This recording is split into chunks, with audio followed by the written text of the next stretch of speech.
Last week, the Federal Reserve raised interest rates by 0.25%, marking the ninth consecutive hike in the past year. Despite economic data suggesting tighter financial conditions, the Fed plans to continue hiking rates and conducting quantitative tightening.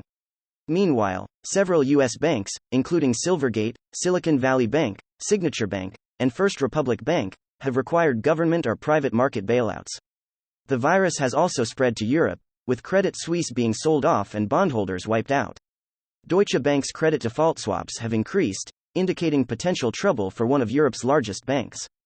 The government is intervening in the banking crisis with monetary support from organizations such as the Federal Reserve and FDIC. The banks are receiving hundreds of billions of dollars in liquidity from these programs, causing the Fed's balance sheet to increase by $400 billion in the last 2 weeks. This increase is equivalent to 64% of the progress made in quantitative tightening over the past year.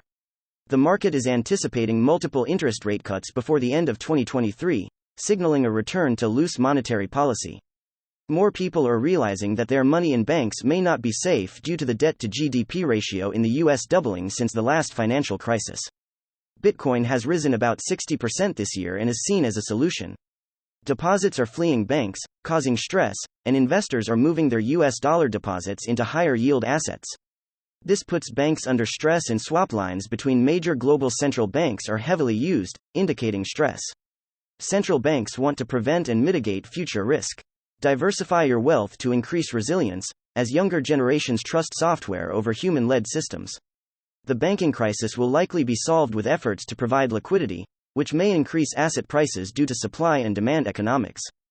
Bitcoin may be a big winner in the long term due to the debt-based economy and fractional reserve banking system.